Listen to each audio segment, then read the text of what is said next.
The sharp crack of gunfire echoes through the frozen silence, a sudden, jagged sound that shatters the stillness of the icy wilderness. My heart stops as I see her fall, my disabled daughter, Sophia, crumpling to the snow, the blood spreading around her like a dark stain on the pure white ground. The pain in her eyes is unbearable. She doesn't scream, not yet, but the terror is there, raw and unspoken. We're alone. The only sound is the wind howling through the barren Icelandic terrain, its icy fingers clawing at us from all directions. There's no one here to help, no one to hear her cries. HOA Karen has already turned her back on us, disappearing into the endless snowstorm, leaving Sophia behind in the freezing cold. My daughter is alone, injured, and struggling to breathe, each inhale a fight for survival. "Help, please," she whispers, barely audible over the wind. Her voice is trembling, weak, but I can hear it, hear the desperation, the will to live, fighting against the overwhelming odds. But the harsh truth is that help is miles away, and the closest shelter is nothing but a distant, unreachable dot on the horizon. Time is slipping away. Every second spent out here in the wilderness is another second closer to losing her. The cold, the isolation, the unrelenting storm, they're all conspiring to end her life. Will she survive? Will I make it to her in time, or has HOA Karen sealed our fate with one reckless act? The questions race through my mind, but the answers are still far out of reach. One thing is certain, this is no longer just a fight for survival. It's a race against time, against the elements, against everything that's trying to take her away from me. And I will do whatever it takes to bring her back. Sophia had always been my light, the beacon that kept me going through the darkest of days. From the moment she was born, the world seemed brighter, filled with endless possibilities. But life had a way of throwing challenges our way, and Sophia's disability was just one of many obstacles we had to face. Yet, despite everything, she never let it define her. She was strong, more resilient than most people I knew. When we arrived in Iceland, it was supposed to be an adventure. A trip to escape, to forget the everyday battles we fought in our daily lives. We didn't expect it to end like this. We were part of a small group, renting a secluded cabin on the outskirts of Reykjavik. It was supposed to be a peaceful retreat, a place to recharge and reconnect. But something had felt off from the moment we arrived. The people, the atmosphere, it was all too perfect. Too controlled. There was one person, however, who stood out to me, HOA Karen. Karen was one of the other guests, a woman whose demeanor could freeze the air around her. She was everything I didn't want to be, cold, calculating, and rigid. At first, we tried to avoid her, but her presence was impossible to ignore. There was always something about her that didn't sit right with me. She had a certain way of talking to people, a way of subtly demeaning them, like she was always in control. Even Sophia, with her infectious charm, couldn't escape her passive aggression. It wasn't until the second day that the tension finally exploded. We had all gone out for a hike, as the snowstorm that had been looming for days had finally settled. The scenery was breathtaking, snow-covered mountains stretching into the distance, the crisp air biting at our cheeks. Sophia, of course, was struggling, but she was determined to keep up. She was always like that, pushing herself even when the odds were against her. I couldn't help but admire her strength. But HOA Karen seemed to take issue with it. I noticed her staring at Sophia from behind, her eyes narrow with judgment. It wasn't until we reached a narrow pass that the confrontation began. "You shouldn't let her do this," Karen said, her voice sharp and dismissive. "She's going to slow everyone down. What if something happens? You'll be stuck out here with her, unable to do anything." I felt my anger flare. How dare she speak about my daughter like that? "She's just as capable as anyone else," I shot back, trying to keep my voice steady. "You don't know her." Karen didn't reply immediately. Instead, she took a step forward, her eyes scanning the trail ahead. "You're being irresponsible," she muttered, almost to herself. If she can't keep up, she'll just get in the way. It's for her own good. Sophia, hearing the exchange, looked at me, her face etched with confusion and hurt. Mama, what's she saying? I could see the pain in Sophia's eyes, and I knew I had to protect her, to shield her from people like Karen. But I didn't have time to respond, as a sudden noise broke through the tension. An eerie, unnatural silence had fallen over the wilderness, and then came the sound of footsteps crunching in the snow behind us. Before we could react, the shot rang out. It was a single, clear shot, a precise, deliberate sound that I would never forget. It was like time froze, the world narrowing down to that single, deafening moment. And then, the scream. Not mine. Not Karen's. But Sophia's. She had been struck. My body went cold as I turned to see her crumple to the ground, the snow around her turning red. It was as if everything went into slow motion, the world around me moving in a blur as my mind tried to comprehend what had just happened. And then, the truth hit me. HOA Karen had shot my daughter. The initial shock was overwhelming, paralyzing. But even in those first moments, I could feel the rage building inside me. This wasn't an accident. This wasn't a mistake. Karen had taken deliberate action. The question that hung in the air was why? Why would someone do this?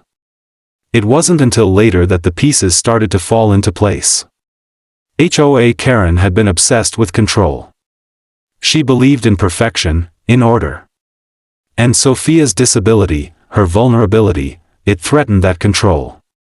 Karen couldn't stand to see someone like Sophia living freely, challenging her belief that weakness should be hidden or removed. The sight of Sophia, struggling but thriving in her own way, had sparked something in Karen, something dark. But why did she have to act on it like this? The cold wilderness, the isolation, Karen had known exactly what she was doing. She had left us there, alone in the harshest conditions imaginable, without any way to survive. It was as if she had orchestrated the whole thing, hoping the elements would take care of what her gunshot couldn't finish. Now, Sophia and I were left stranded, fighting not just the physical wounds, but the chilling realization that Karen had intended to kill her. And as I knelt beside my daughter, the only thought that raced through my mind was simple: survival. Would we make it out of here alive? Or would Karen's twisted plan become our nightmare? Sophia was my miracle child, a little girl whose arrival into the world had been nothing short of a miracle. Her birth had been a long and painful journey for both of us. I remember the long nights of worry, the doctor's uncertain expressions, and the constant whisper of doubt in my mind. But Sophia proved every worry wrong from the moment she was born. Though the doctors had warned me she might have difficulties, developmental delays, possibly physical disabilities, Sophia came into the world screaming, as stubborn and determined as she is today. Her disability wasn't immediately apparent, but as she grew older, we began to notice delays in her ability to walk and talk.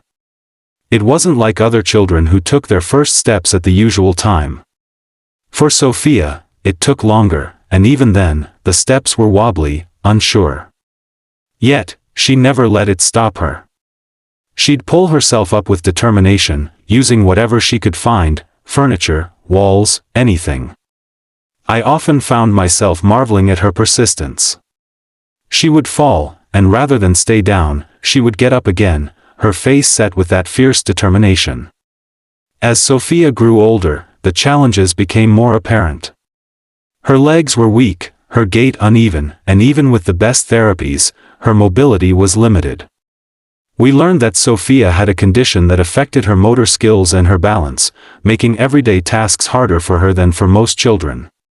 But that never stopped her. It only made her more determined to fight against the world that seemed to push her down.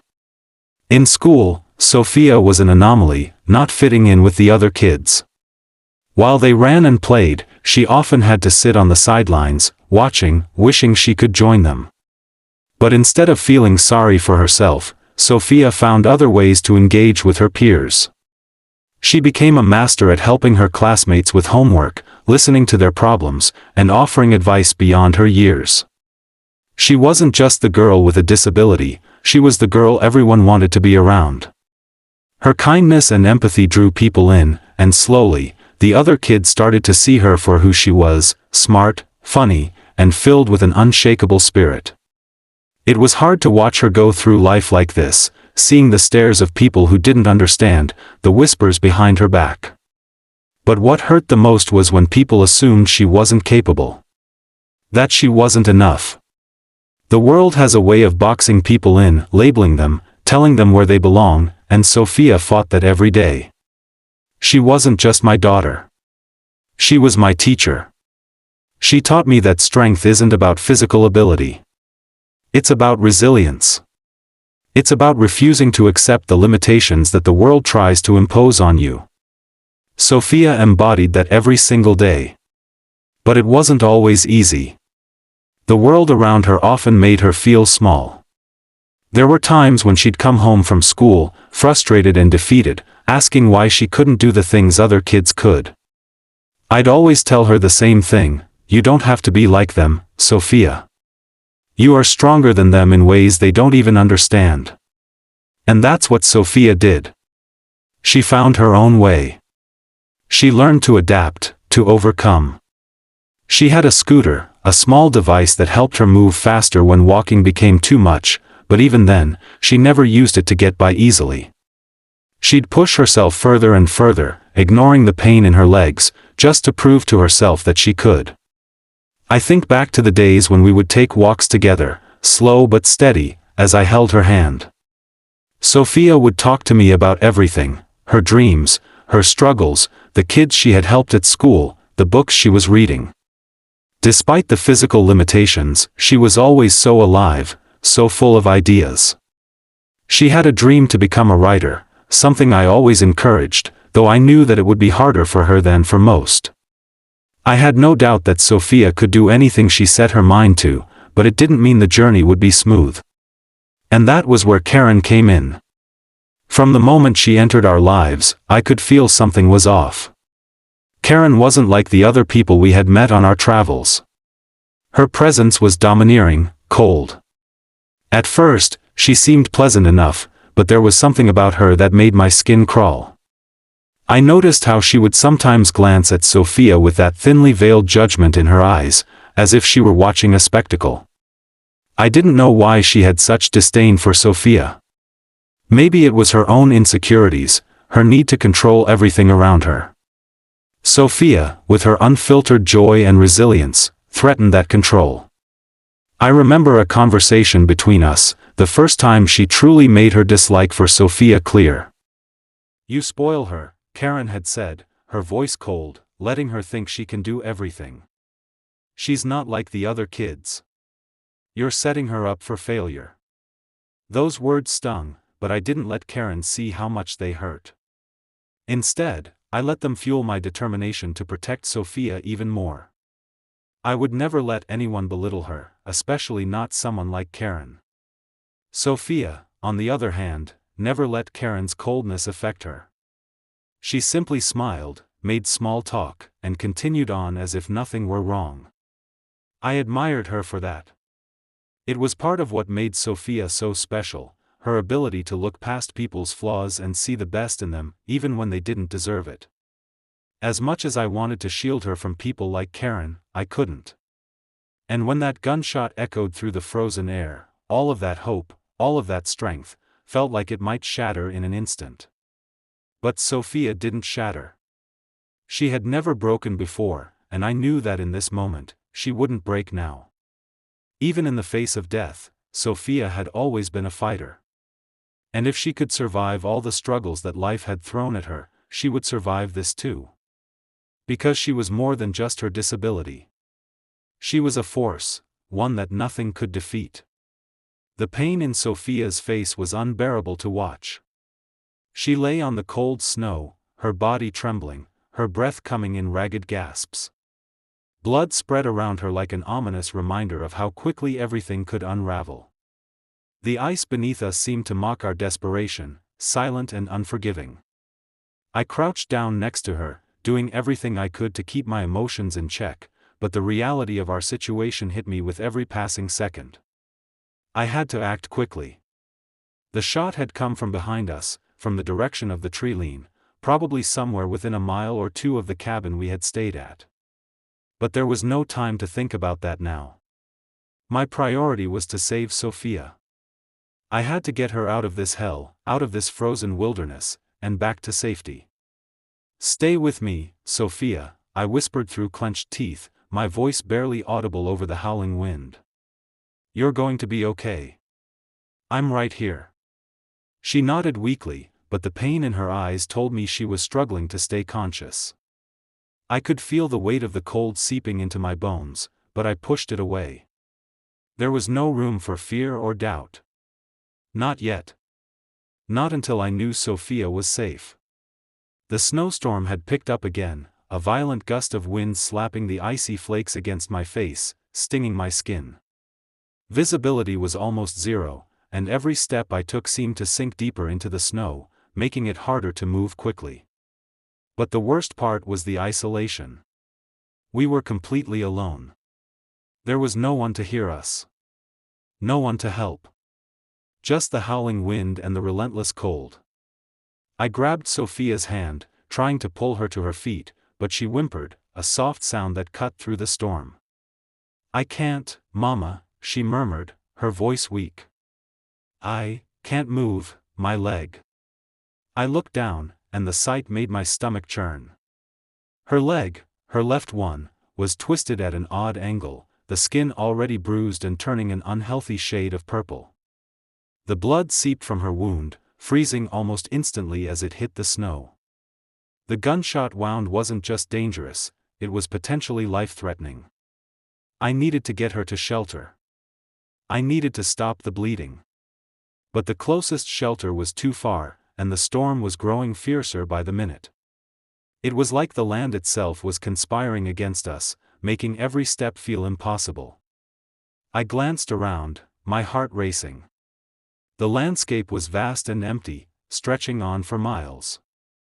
The trees, barely visible through the snow, looked like blackened shadows in the distance. There were no signs of life, no houses, no roads. Just snow, ice, and endless cold. "Think," I told myself. "Focus." There had to be something, anything, that could help us. I spotted a large boulder up ahead, its jagged surface peeking through the snow like a cruel reminder that the wilderness was both beautiful and deadly. It wasn't much, but it could offer some kind of cover from the wind. "Come on, baby," I said, pulling Sophia toward the boulder as gently as I could. She was too weak to resist, her small body shivering uncontrollably. "We just need to get to that rock, okay? Just a little further." With every step, I felt the weight of the situation pressing down on me. Each step felt heavier than the last. I had never been more afraid in my life, more afraid for Sophia than I had ever been. She was my entire world, and now she was injured, vulnerable, and depending on me. I couldn't let her down. I refused to let her down. We finally made it to the boulder, and I half-carried, half-dragged Sophia behind it, seeking refuge from the wind. The cold was unbearable, but the wind was worse. I could feel my fingers going numb, and I had no doubt that Sophia was in the same condition. We huddled together, pressing our bodies against the rough stone, trying to conserve what little warmth we had left. I had to stop the bleeding. I had to do something. Anything. I tore off the sleeve of my jacket, trying to fashion a tourniquet, but my hands were shaking too much. Sophia's breathing was shallow, her face pale, and I couldn't shake the feeling that time was running out. I could feel the seconds slipping through my fingers, each one more precious than the last. "Stay with me, Sophia," I said again, my voice frantic now. "Please, baby, stay with me." She looked at me with those big, trusting eyes, and for a moment, I saw a flicker of something, hope, maybe, or maybe just the sheer will to survive that had kept her going all her life. Her lips trembled as she spoke, barely a whisper, "I'm scared, Mama." Her words broke me. I didn't know how to answer. I didn't have the words to tell her that everything would be okay, because deep down, I wasn't sure. The storm was only getting worse, and the darkness was beginning to fall, making it impossible to know how much time we had left. I forced myself to focus. I needed to stop the bleeding. I needed to do something. I wrapped the makeshift tourniquet tighter around her leg, praying that it would hold, that it would buy us some time. Sophia let out a soft gasp of pain, but she didn't cry out. She was too weak for that. She was holding it together, as she always did, even in the face of death. I looked around, trying to gauge how far we had to go. The cabin, where we had started this disastrous journey, was still a long way off, and there was no way I could carry her all that distance. I could barely move myself, let alone carry Sophia with her injury. But there was nothing else we could do. We had to keep moving. We had to try. Just then, I heard it, the sound of footsteps crunching in the snow. I froze, my heart leaping into my throat.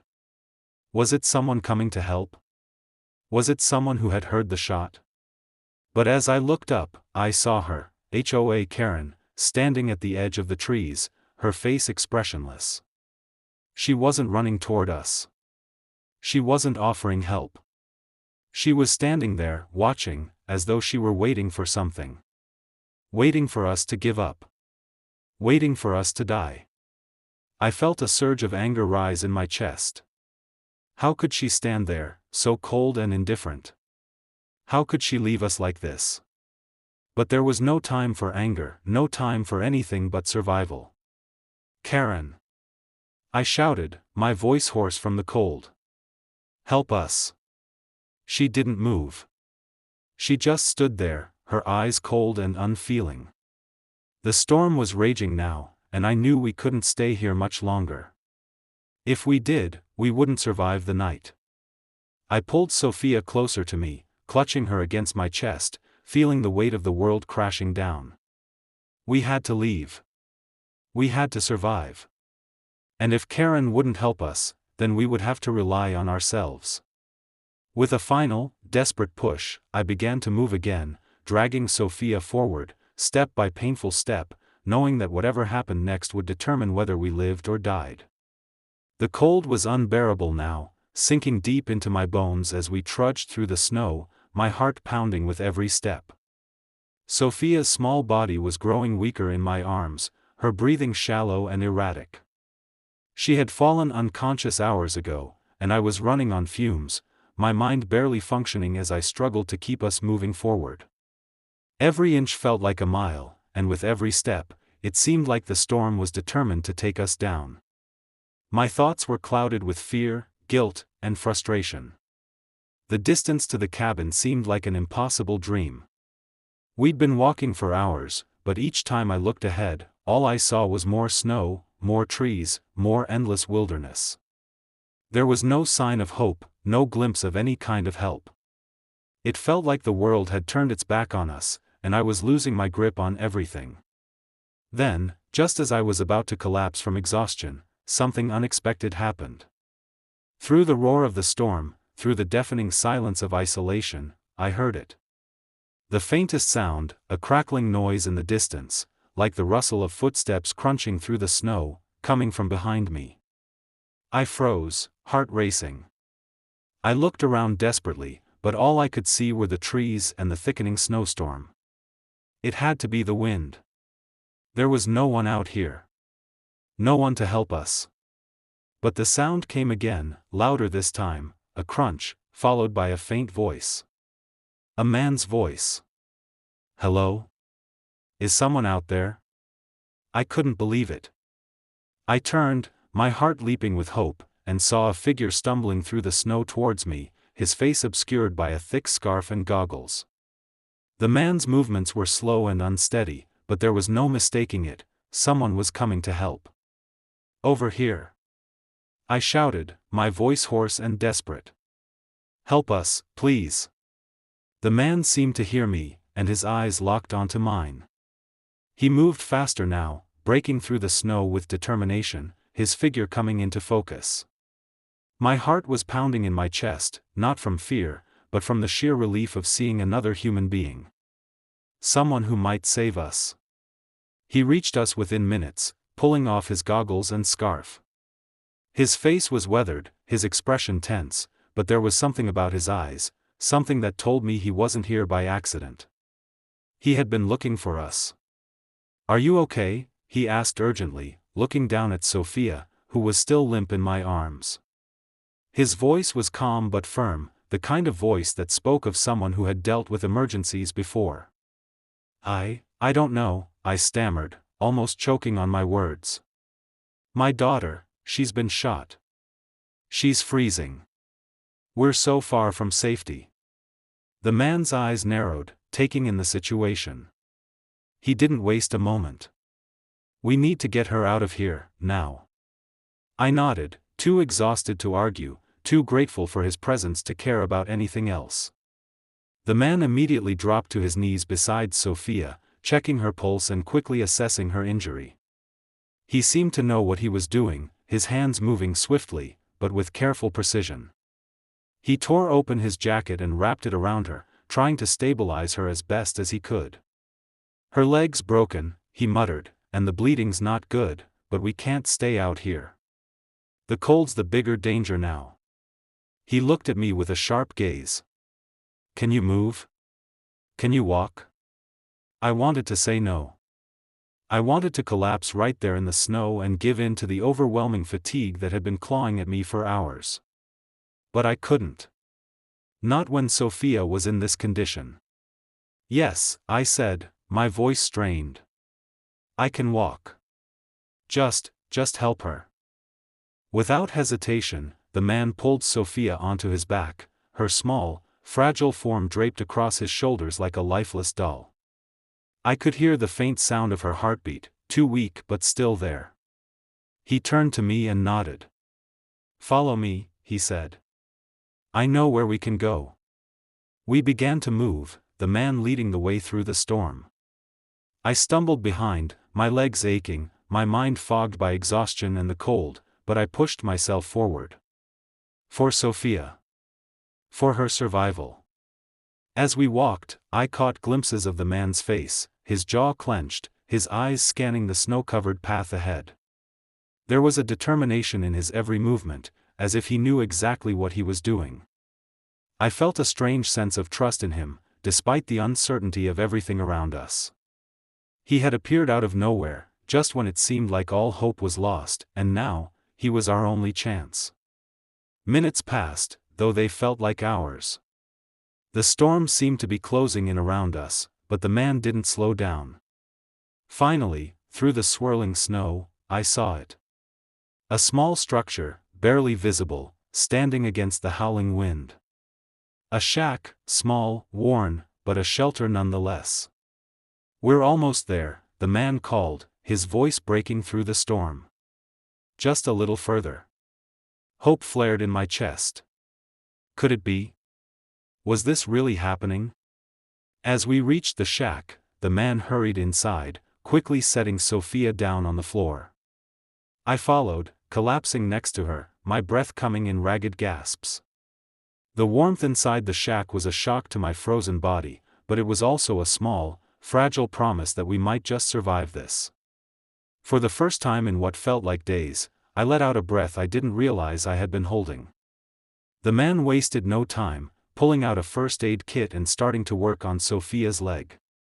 His hands were steady, and though I could see the strain in his face, he didn't falter. I watched him carefully, my mind still racing with questions, with the overwhelming feeling that something didn't quite add up. Who was he? Why had he been out here in the first place? And more importantly, why had he come to find us? Before I could ask any of those questions, he looked up at me, his face solemn. "She's not out of danger yet," he said, his voice low and steady. "But we'll get her through this." I nodded, unable to find my voice, overwhelmed by the sheer relief of being inside a shelter, of being safe for the moment. And yet, somewhere in the back of my mind, a feeling lingered, a suspicion that the danger wasn't over. Karen was still out there. The warmth inside the small shack had done little to soothe the raw ache in my muscles, or the growing fear that gnawed at my gut. Sophia was resting now, her pale face a stark contrast to the flush of feverish heat that was slowly creeping up her body. The man had done what he could, his hands had worked quickly, cleaning the wound and binding her leg with strips of cloth, but it was clear that we were far from safe. The blood loss, the infection, the chill, it all weighed down on her tiny frame, and with each shallow breath she took, I could feel the minutes slipping away. But the worst was still to come. The storm had not let up, still howling with ferocity outside, but the real storm was coming from somewhere much closer to us. I knew, deep down, that Karen wasn't finished. She hadn't just abandoned us out there in the wilderness, there was something more to it. She had watched us suffer, cold and alone, and then disappeared without a second glance. But her eyes, those cold, calculating eyes, told me everything I needed to know. She had a plan. She had a purpose. And she wasn't going to stop until she had what she wanted. I couldn't let that happen. Not to Sophia. Not to us. The man, who had still not given me his name, was sitting across the room, his hands resting on his knees as he kept his eyes on Sophia. He was alert, scanning the storm through the tiny window in the shack, his face a mixture of concern and calculation. I could feel the tension between us, the unspoken understanding that we weren't out of danger yet. The silence stretched on, thick and suffocating, as the storm raged around us. But then, just as I thought we might finally catch a break, I heard something that made my blood run cold, the unmistakable sound of footsteps crunching through the snow, slow and deliberate. My heart skipped a beat, my body tensing instinctively. I looked at the man, and his eyes met mine, his face hardening with the same realization. "She's here," I whispered, the words barely leaving my lips. The man stood up quickly, his hand reaching for the rifle slung across his back. I had no idea where he had gotten it from, but it didn't matter now. The storm outside drowned out any other noise, and the sudden sense of finality gripped me as I realized we were about to face our worst nightmare. The door of the shack creaked open slowly, and I didn't have to look to know who it was. I could feel her presence before I heard the first word. "Karen." I turned, my heart pounding in my chest, and saw her standing in the doorway, framed by the fierce wind and snow behind her. She looked unchanged, her face pale, her eyes colder than ever, but there was something else in the way she held herself. Something colder, darker. She wasn't just here to watch us suffer anymore, she had come to finish what she had started. "I knew you'd make it here eventually," Karen said, her voice laced with smug satisfaction. She didn't step inside. She remained standing in the threshold, her gaze flicking to Sophia, who was unconscious on the ground, her chest rising and falling with shallow breaths. "But it doesn't matter. You're too late." "What do you want, Karen?" I spat, my voice trembling with a mix of anger and fear. "You've already done enough." Her lips curled into a cruel smile. "Oh, but I haven't done enough, have I? You've been wasting my time. You thought you could run, hide, and get away from what you deserve. But no one gets away from me." The man moved toward the window, checking the snowstorm outside with tense precision, his body stiff with readiness. "We need to move," he muttered under his breath, as if he knew that things were about to escalate faster than we could react. But Karen wasn't done. Her voice rang out, piercing through the tense silence that had settled over the room. "Don't you get it?" she continued, taking a step forward into the shack, her boots leaving deep prints in the snow as she moved toward us. "This is about control. About power. You've been a nuisance to me from the start, but you've gone too far. I gave you a chance to leave, to get out of my way. But now," she took a slow, deliberate step forward, and I saw the glint of something cold in her hand. A gun.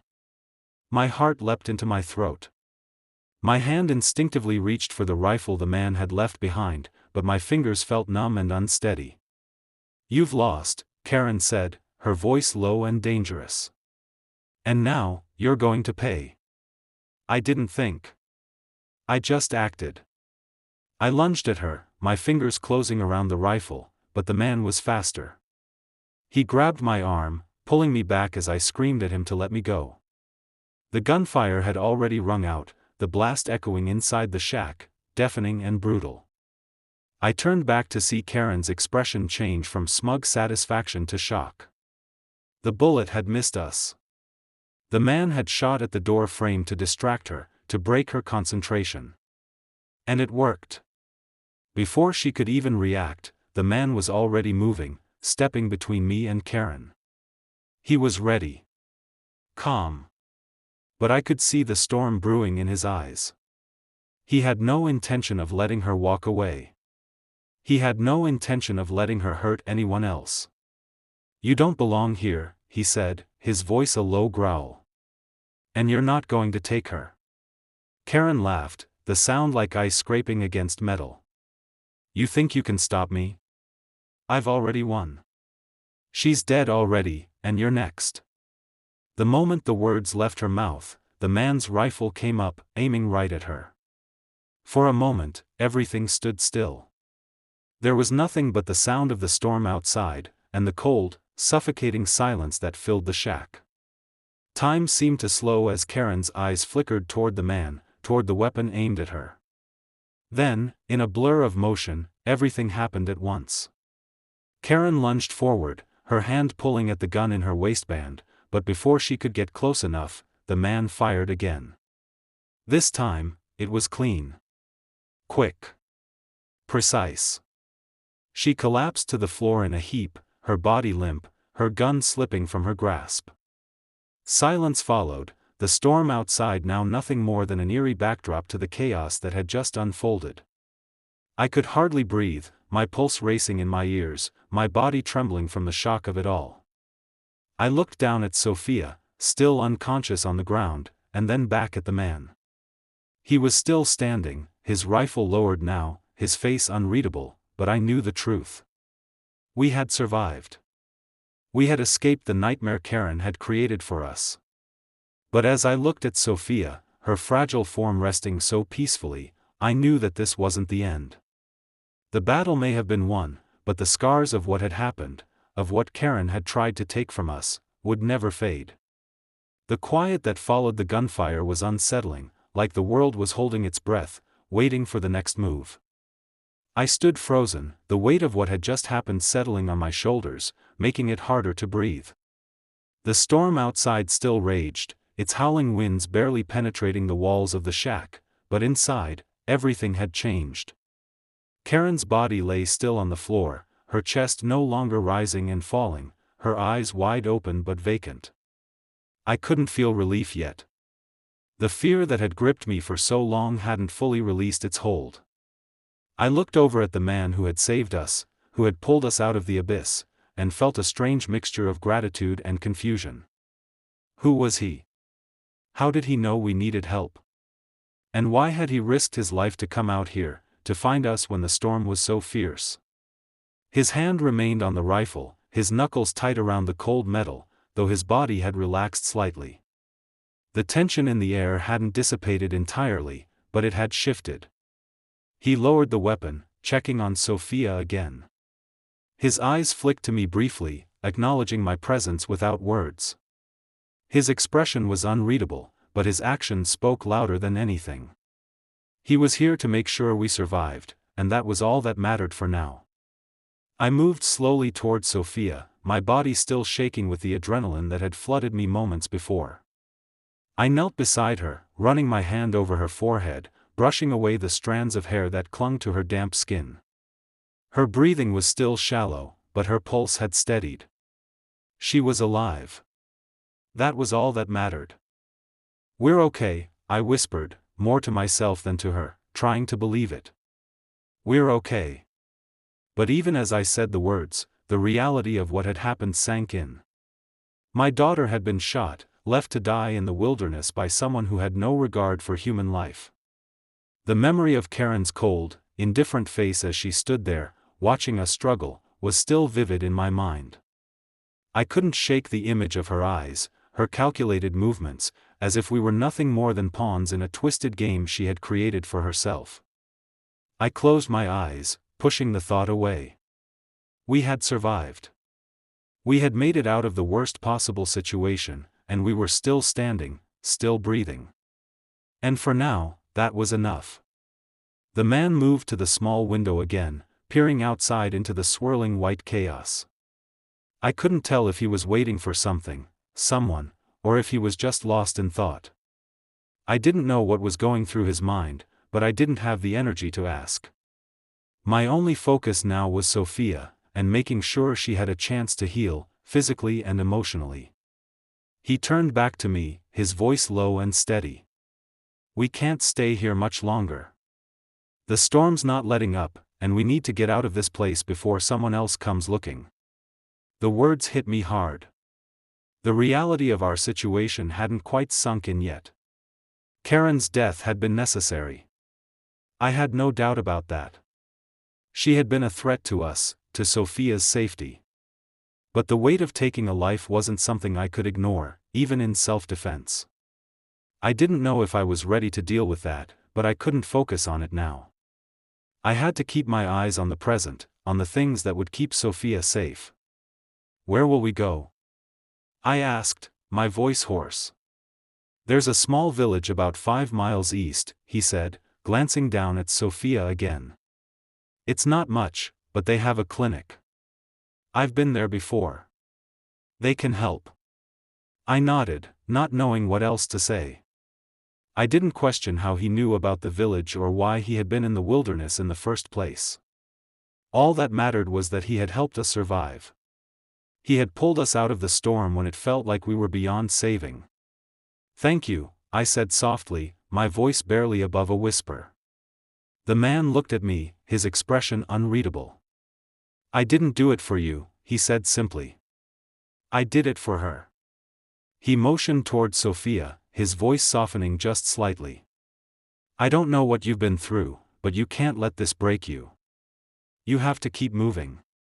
I didn't respond. I couldn't. I didn't have the words to thank him, to express the gratitude that burned in my chest. But I knew one thing for sure, he had given us a second chance. Without him, we would have never made it. We would have never survived. The hours passed slowly as we prepared to leave the shack, gathering whatever supplies we could find. The man helped me lift Sophia, supporting her fragile body as we made our way out into the storm once more. I had never felt so vulnerable, so helpless. But with each step, I felt a flicker of hope, a belief that we could still make it, that there was still a chance for us to rebuild, to heal. As we trudged through the snow, the man leading the way, I couldn't help but reflect on everything that had happened, the betrayal, the fear, the terror we had faced together. And I knew, in that moment, that nothing would ever be the same. The scars of this ordeal would stay with us forever, etched deep into our souls. But Sophia was alive. We were alive. And that was all that mattered. The journey ahead would be long and difficult. The emotional scars would take time to heal, and the physical ones would require even more. But we had made it through the worst, and that, in itself, was something worth fighting for. We're going to make it, I whispered to Sophia, who was still unconscious in my arms, her breath warm against my chest. We're going to make it through this. The journey to the village felt like a lifetime. The storm had finally started to ease, but the bitter cold and unrelenting wind still clung to us, pushing us forward with an almost suffocating urgency. The man had led us through the snow, his step steady and confident, but for me, each one felt heavier than the last. Sophia's small body in my arms seemed to weigh more with every step, though I knew it wasn't just her physical weight I was carrying, it was the weight of everything we had endured, of everything that had been taken from us. By the time we reached the village, the sun was setting, casting a pale glow over the snow-covered rooftops. The air was quieter here, the storm having lost its fury, leaving behind an eerie calm. The man led us to the clinic, a small building nestled between two others, its lights flickering faintly in the distance. When we finally stepped inside, I felt the warmth of the building wash over me, a welcome reprieve from the bitter cold. The clinic staff wasted no time. They had seen enough to know what needed to be done.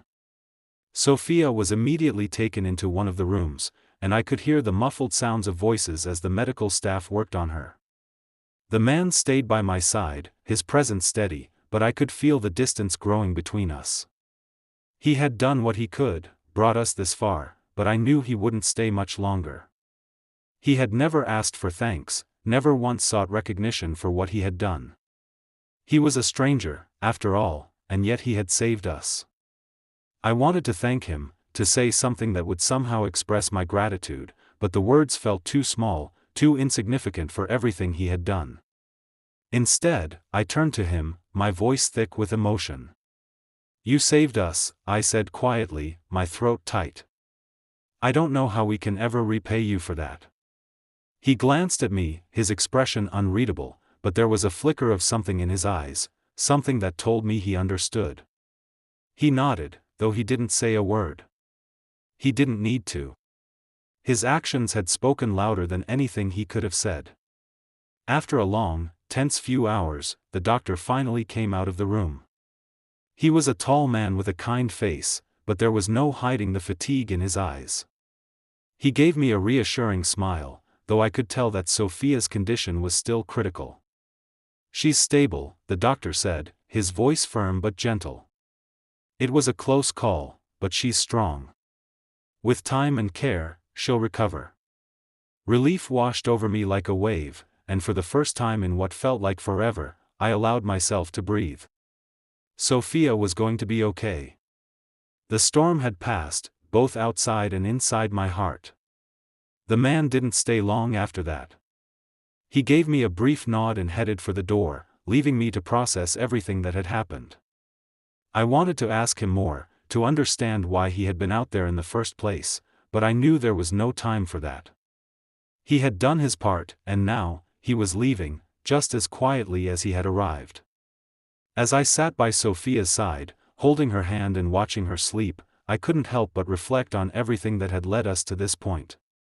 The trauma, the fear, the violence, it all seemed like a nightmare that I couldn't fully wake up from. But in the quiet of the clinic, with the soft hum of the lights and the gentle sound of Sophia's breathing, I realized something. The nightmare had ended, and now it was time for us to heal. The events of the past few days would never fully leave us. They had shaped us in ways we didn't yet understand, and they would linger in our memories for years to come. But for the first time, I felt hope. Hope that Sophia would recover, hope that we would rebuild our lives, and hope that the darkness that had haunted us could eventually fade. As I looked at Sophia's peaceful face, I knew we had both been given a second chance. The scars of the past would remain, but they would no longer define us. We had survived. We had fought. And now, it was time to heal, to move forward, and to embrace whatever the future held for us. And as the man disappeared into the night, his role in our story complete, I realized that sometimes the people who save us don't need a reason, and they don't expect anything in return. They simply do what's right, and in doing so, they change everything. It was over. But for us, the real journey had just begun.